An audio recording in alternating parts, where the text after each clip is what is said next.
কখনো ডিবাপি বিরিয়ানি ট্রাই করেছো? ট্রাই করলে অবশ্যই কমেন্ট করে আমাকে জানিও। মানে বেশি কিছু বলতে পারছেন, সামনে বিরিয়ানি নিয়ে কথা বলা যাচ্ছে না। করব মানে কলকাতায় পা রাখতে চলেছে ডিবাপি। একদম কলকাতায় পা রাখবে ডিবাপি। 14-15 নম্বর হাড়ি, তাও দিনে কত কত হাড়ি কাটা হয় এখান থেকে? বাজারের ওপর 20-25 হাড়ি 20-25 হাড়ি। সো হে গাইস, ফুডিস লাইফের আরো একটা নতুন ভিডিওতে তোমাদের সবাইকে স্বাগত। আজকে আমরা এমন একটা জায়গায় যেতে চলেছি যেখানে মানুষের একটা ক্রেজ ছড়িয়ে পড়েছে বিরিয়ানি নিয়ে। কেনই মানুষের এত ক্রেজ, কেনই মানুষের এত মানে বিরিয়ানির প্রতি এই দোকানের ভালোবাসা, সেটাই আজকে তোমাদের সামনে তুলে ধরবো। তার জন্য পুরো ভিডিওটা দেখতে হবে, পুরো ভিডিওটা দেখতে থাকো। তো চলো দোকানে যাই, দোকানে গিয়ে তোমাদের সঙ্গে কথা হচ্ছে, দেখতে থাকো পুরো ভিডিওটা। সো অলরাইট গাইস, আমরা এখন চলে এসেছি হচ্ছে মধ্যমগ্রাম ডিবাপির আউটলেটে। সঙ্গে সঙ্গে এখানে দেখতে পাচ্ছ অনেক রকমের হাড়ি ফাড়ি রাখা আছে, দেখতেই পাচ্ছ এখানে পুরো হাড়ি লাইন দিয়ে। তো চলো আউটলেটে যাই। স্বাদটা কি আগের মতনই আছে? আমরা লাস্ট ট্রাই করেছিলাম সেই বারাসাতে, যখন বাবলি মুভির প্রমোশন হয় সেখানে আমার লাস্ট ট্রাই করা বারাসাতে। তো আজকে মধ্যমগ্রামে প্রথমবার আমি এসেছি। তো চলো স্বাদটা কি একই রকম আছে না পাল্টে গেছে, ভালো না খারাপ, পুরোটাই তোমাদের সামনে তুলে ধরবো। তার জন্য পুরো ভিডিওটা দেখতে হবে। তো চলো যাই। তো অলরাইট গাইস, আমি এখন পেয়ে গেছি ডিবাপির ওনারকে, অনির্বাণ দাকে। অনির্বাণ দা, কেমন আছো? ভালো ভাই, খুব ভালো। তো বর্তমানে ডিবাপির একটা সারা বাংলায় বলতে গেলে একটা ক্রেজ ছড়িয়ে গেছে, এই ক্রেজটার ব্যাপারে কি কিছু বলতে চাও? এই ক্রেজটা তো ছড়িয়েছে, তোমাদের তো অবশ্যই সহায়তা আছে, তোমরা আছো বলেই লোক জানতে পেরেছে অনেকটা সোশ্যাল মিডিয়াতে, সব ভাই ব্লগার্সরা রয়েছে বলে। আর দ্বিতীয়ত হচ্ছে আমার কাস্টমাররা, তারা আজকে পাবলিসিটি ভালো করেছে, তার জন্য আমি তাদেরকে অসংখ্য ধন্যবাদ জানাই। তারা এভাবে পাশে ছিল বলে আজকে হয়তো ডিবাপি এই জায়গায় মানুষের নিতে পেরেছে সারা পশ্চিমবাংলায়। আর হচ্ছে সারা বাংলায় অনেক বিরিয়ানির দোকান এখন বর্তমানে খুলে গেছে, তো ডিবাপিতেই আসবে এমন কি মোটিভ নিয়ে আসবে মানুষরা, এটা একটু বললে ভালো। দেখো, কোয়ালিটি কোয়ান্টিটি এটা তো সবার আগে ডিবাপি মেনটেন করে এসেছে দীর্ঘ বছর ধরে। যাবে এটার জন্য কিন্তু ডিবাপিটা আসলে নামকরণ, যে কোয়ালিটি। এক্স্যাক্টলি দেখো, কোয়ালিটি কোয়ান্টিটি যদি তুমি ঠিক না দাও, হ্যাঁ, কোয়ালিটির দিকে তো সবার আগে তোমাকে ধ্যান রাখতে হবে যে কোয়ালিটিটা তুমি কিরকম দিচ্ছ। হ্যাঁ, এবার বলতে পারি যে 100-র মধ্যে 2জনের হয়তো খারাপ বেরিয়ে যাচ্ছে, সেটা কোয়ালিটি খারাপ হয় না, হয়তো কারো মটন শক্ত বেরিয়ে যাচ্ছে, কারো চাল ভাঙা বেরিয়ে যাচ্ছে। দেখো, যখন হাজার হাজার মানুষকে তুমি রোজ পরিষেবা দেবে না, তখন তুমি সবার মন যে তুমি জয় করতে পারবে সেটা কোনোদিনই পসিবল না, কখনোই সমান হতে পারে না, কোনোদিন সেটা হয় না। তার কারণ কি, তুমি সবাইকে হয়তো সেদিনকে স্যাটিসফাইড করতে পারলে না। আমি আমার যারা দর্শক যারা দেখছেন তাদেরকে বলবো যে হয়তো আপনার সাথে সেই ইনসিডেন্টটা হবে, সেদিনকে হয়েছে যে আপনি হয়তো খেয়ে সেদিনকে হয়তো আপনি সেই টেস্টটা পাননি কিংবা সেরকম এক্সপিরিয়েন্স পাননি। তো আমি বলবো নেক্সট টাইম অবশ্যই আবার ট্রাই করুন। আচ্ছা, আমরাও অনেক রেস্টুরেন্টে খেতে যাই, খেতে গেলে হয়তো আমরা শুনে দেখে, ব্লগার্স দেখে, ব্লগিং দেখে আমরা অনেক বিভিন্ন জায়গায় যাই খেতে। হয়তো সেদিন সেই সময়টা আমার হয়তো তার সেই খাবারটা ভালো লাগলো না, আবার কিন্তু নেক্সট ডে আবার ভিজিট করি, কিন্তু দেখা যায় সেদিনকে একদম ফাটাফাটি খেতে।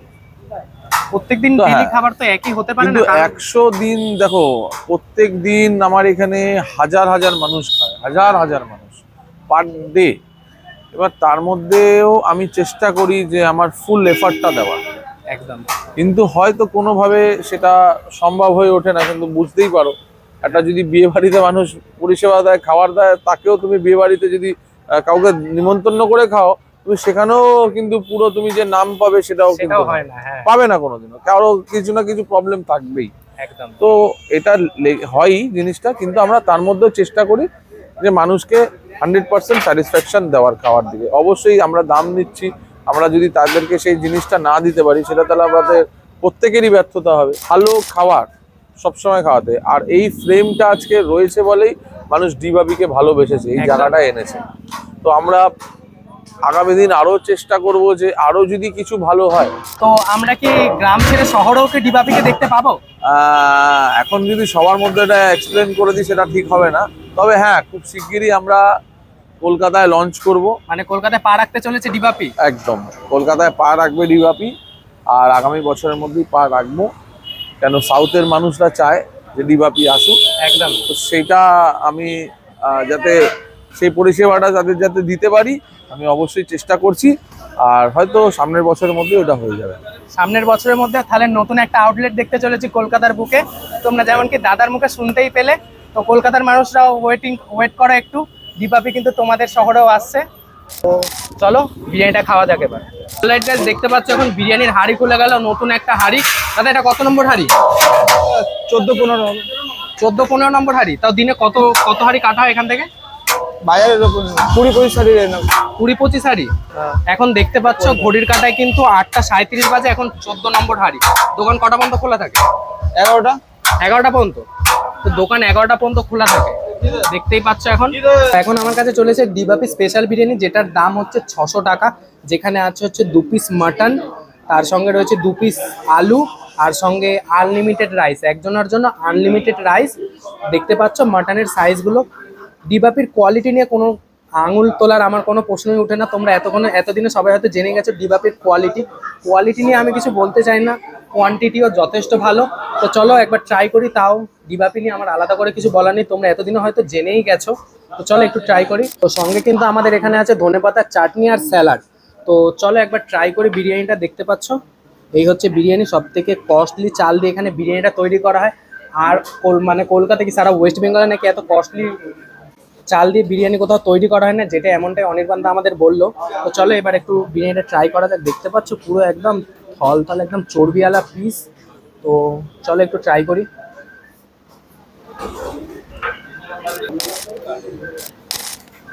এক কথায় অসাধারণ। আমার এই ব্লগিং জীবনের যত কটা বিরিয়ানি খেয়েছি সব থেকে সেরা। তো দেখো এই হচ্ছে আলু, এত বড় আলু, কিন্তু এগুলো পুরো ওয়েল কুক। দেখো পুরো মানে যতটা কুক খাওয়ার দরকার পুরো ততটাই। দেখতে পাচ্ছ তোমরা যতটা আঙুল দিয়ে ঠেসছে। আর দেখো মাটনটা কিন্তু এতটা বড়, ঠিক আছে। অনেক জায়গায় এইটু মাটন দেয়, মানে 100 গ্রামের পিস, সেখানে কিন্তু বয়েলড হয় না অনেক জায়গায়। তো দেখতে পাচ্ছ এখানে প্রায় 180 থেকে 200 গ্রামের মাটন আছে। কিন্তু দেখো একবার তোমাদের দেখাই। তো দেখতে পাচ্ছ পুরো ওয়েল কুক, একদম হাত দিলেই ছেড়ে ছেড়ে চলে আসছে।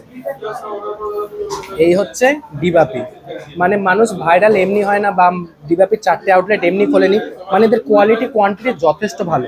ডিবাপি নিয়ে আলাদা করে আমি কোনো ওপিনিয়ন দিতে চাই না, মানে একটা আলাদাই বড় ব্র্যান্ড বিরিয়ানির যারা সাম্রাজ্য বলতে চলে, সে হচ্ছে একটা ডিবাপি। চলো একবার বাইট নিই। এক কথায় দুর্দান্ত খেতে। আমার সত্যি বলতে, তোমরা কি কখনো ডিবাপি বিরিয়ানি ট্রাই করেছো? ট্রাই করলে অবশ্যই কমেন্ট করে আমাকে জানিও। মানে বেশি কিছু বলতে পারছি না, সামনে বিরিয়ানি নিয়ে কথা বলা যাচ্ছে না। তো চলো খেয়ে দিয়ে নিই, তারপর বাকিটা তোমাদের বাইরে গিয়েই বলছি।